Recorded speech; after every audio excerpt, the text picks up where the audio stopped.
通識係1秒鐘嘅觀察，1分鐘嘅思考，1生嘅追求。知識型人陳美詩、蔡展輝。又嚟到知識型人嘅呢一個講下踩單車嘅環節啦。喂，蔡展輝，你想買一部單車，大話都有半年時間，又經歷咗咁多嘅鑽研，你而家仲喺度睇緊我呢一個雜誌特輯裏邊呢，講緊啲梗雅單車入邊嘅部件，究竟你決定買邊種單車呢？即係仲未決定到啊！決定唔到喎，因為如果玩呢個梗雅呢，我又真係驚自己會抽筋。但係你話諗住用嚟落街買下嘢兜下風啊嘛，咁 OK 咯，都係嘅。又簡單啲，因為其實等於你零件少啲呢，壞嘅情況呢就少咗一個可能性咯。當然我哋呢位嘉賓繼續喺度啦。係我哋揾翻呢一個組織呢，呢一個 Fixie Hardcore 佢哋嘅其中一位負責人就係 Doogie 啦。Doogie 好好噶，佢負責安全噶，佢成日係踩喺車隊嘅最後嗰度呢，幫下手。我自己踩得慢啫，冇理由嘅。但係 Doogie 即係上個星期我哋就話即係新手去買車呢，即係都要睇 budget 啦。咁但係去到即係單車鋪，你上網呢，我哋成日都覺得呢，即係唔真實啊，總要有個實物會好啲。咁但係如果揀呢，點揀法，同埋會唔會其實要分 size 啊，啱唔啱自己咁樣噶？因為你話咁靠體力，咁靠自己，咁即係人車真係要合一嘅。真係人車合一。係咁啊，當然你去揀一啲唔同嘅架、唔同嘅單車嘅時候，都需要去按翻自己嘅情況啦。咁當然係唔同高度要配合唔同嘅架嘅 size 啦。但另一方面要注意嘅話呢，就係可能係要喺一啲可以比較信得過嘅，如果你係上網買嘅話，應該咁講，你可以信得過嘅網絡去買。係有啲網絡公司一啲可以去 bid 一啲單車嘅部件翻嚟嘅。咁嗰啲有一啲未必係可以俾你好安全咁樣去 bid 翻嚟嘅。講真句，因為好多時都需要買家要同賣家咧直接溝通，咁好啲。係嚇咁亦都最好就有個過數嘅一個橋樑啦。所以好多時你會見到一啲上網賣咧都會有 PayPal 啦，或者有啲可能有啲信用卡嘅過數，咁呢方面會有一啲保障嘅一啲公司去做會好啲啦。咁另外本地咧亦都有單車鋪係有 fixed gear 賣嘅。咁分別咧會喺大埔啦，喺嚟緊嘅佐敦會有一間啦，咁喺觀塘亦都有。喺觀塘因為偏向係樓上嗰啲啊，係啊冇錯，觀塘嗰間就會喺工廠大廈樓上嘅，就叫做 Road Fixer。咁如果有興趣嘅朋友都可以 search 下。咁另一方面亦都會喺呢一個荃灣亦都有嘅。但係港島就真係冇乜幾多間。係咯，係啊，港島都係灣仔嗰幾間嘅啫喎。嗰幾間都冇添啊！係啊，我就係呢排就去掃咗一輪。經常去 shopping shop 單車係咪？哇！全部一係接車，一係咧就好鬼貴嘅公路車。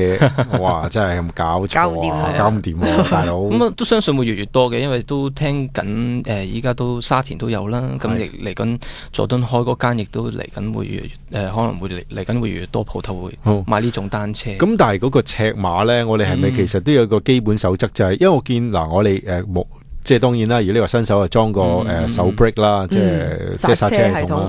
但係其實你好主要係靠隻腳，即係剎停佢啊。咁如果有啲人揀錯車，即係隻腳，其實點為之坐上去？隻腳應該係咩位置係叫做適合咧？如果係以車嘅尺碼嚟講咧，最主要係要睇個人嘅高度。係啊，你越高當然越大啦。係啊，好簡單啦。咁個 reference 係點樣拎嘅咧？嗰個標準係點拎嘅咧？就要睇，你話我可能170嘅咁樣，其實我可以踩到53嘅單車。咩叫53 cm 嘅長度單車？咁就個高度咧係靠你嗰個坐墊同埋個 pedal 之間去調校嘅啫。咁啊點樣去校咧？呢個就睇自己嘅舒適程度。咁一般嚟講都會建議都係盡可能伸直到對腳就最好。咁有少少微彎，如果唔係咧，你一伸得太直咧，一發翻向後就變咗拍斷隻腳就唔好啦。咁如果我坐咗喺嗰度，我其實隻腳已經係伸直嘅。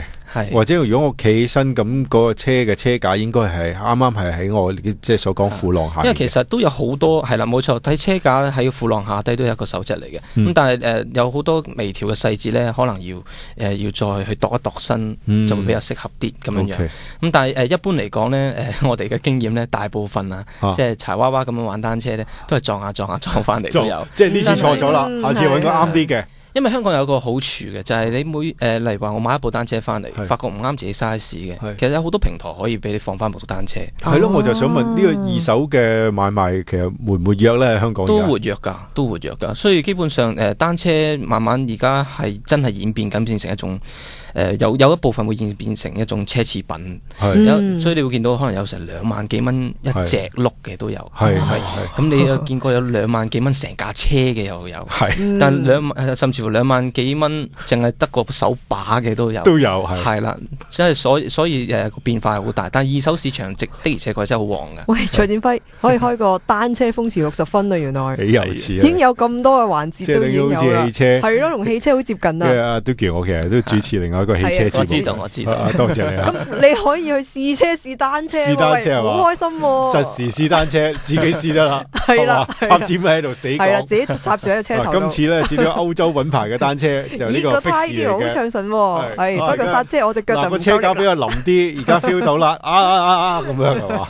好開心，癲咗你，冇錯，係咁啊！喂，咁係啦，講起呢一類型嘅單車，我又想問下 Doogie，其實如果新手嚟講咧，係咪都係跟車隊會安全啲咧？即係譬如頭先咁諗啊，如果我唔知去邊度練習好喎，即係唔通去維園啊？如果我住喺香港區嘅話，如果你係練 fixed gear 嘅單車嘅一啲基本花式咧，其實可以建議喺屋企附近練都 OK 嘅，只要係一個比較即係安全嘅環境啫呢啲。但例如話你要可能要落到去單車徑啊咁樣，咁如果一個人嘅當然係有少少危險性啦，但係有時都係無可避免嘅，講真句。咁有車隊去帶住亦都比較好嘅，因為有一啲資深嘅車友啦，變咗可以俾多啲意見，可以教你多啲嘢，可能更加早可以 pick up 到嗰啲技巧添。係喎，因為我都見有啲朋友佢最初買嘅單車嘅時候呢，但係因為就係住喺港島區或者九龍區啦，少啲地方可以踩，咁佢哋就會約埋啲朋友揸車兜啲單車入去吐露港，咁樣先至有機會有個單車徑舒服啲。我諗我哋大部分嘅車友都係咁樣樣。我本人係住大埔嘅，好多時都係有好多住喺九龍或者港島嘅朋友咧，都會特登拆咗個單車前轆，就搭火車就過嚟大埔嚟 join 我哋，咁啊踩一啲比較長嘅距離嘅一啲單車路線啦，例如吐露港啦，去沙田或者去翻馬鞍山啊之類嗰啲單車徑，都係嗰個附近咁樣樣，咁啊都幾開心㗎。其實講真句係辛苦少少，要拆轆。係喂，但係呢個部分我都好想問，即係其實如果一般朋友我哋住港島區或者住九龍區嘅，我想入新界搭公共交通工具咧，我哋拎住呢部單車係咪一定要拆轆先入到閘㗎？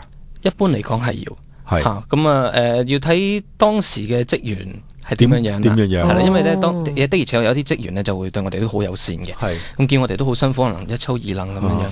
因為其實都係一個比較傻嘅做法啦，即係講真句，一個單車本來2個轆可以好安全、好舒服，可以碌嚟碌去，咁但係點解要掹咗個？但係點解要拆咗前轆，跟住一隻手要拎住一隻轆，一隻手要拎住成部車，或者孭上身，或者孭上身，跟住喺個月台入邊推嚟推去咁。其實啲人一定望你嘅，你咁樣會覺得你點解會有部單車係要咁樣拎住？係咪爛咗咧？係好似爛咗咁。係咪要有啲嘢要修理咧？咁樣咁亦都驚因為其實例如話個單車咁樣，其實會比較危險嘅。其實講真句，喺地鐵咧，尤其是人來人往嘅時候，好容易會唔小心撞到人，因為你單手去控制一部單車變咗嗰陣時。即係唯一一個選擇，真係搭呢啲我哋所講嘅搭呢個火車或者暫時會係咁樣樣。如果講公共交通工具，因為巴士好似係唔俾上係咪？巴士亦都要睇情況嘅。咁但係呢個例子比較少，係有嘅，但係好少啫。因為有時可能司機可能要求你2個轆都拆晒。咁仲煩，咁係好逼嗰陣，你都上唔到去添啊！根本同埋有啲巴士係冇一個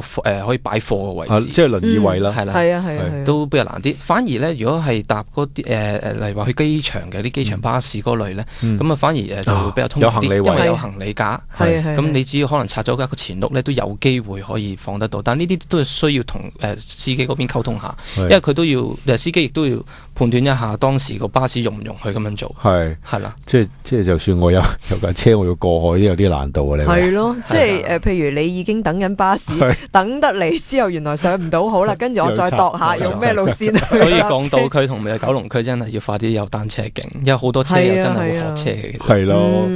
咁啊，轉頭翻嚟，我想問下 Doogie 咧，咁如果佢哋有陣時約埋一大班朋友去外地，譬如話去台灣踩咁樣先算啦。咁架車點樣帶去，同埋係咪要再練習多啲個腳部肌肉先至好出發咧？係啦，點 plan 路線啊？好。知識型人陳美詩、蔡展輝。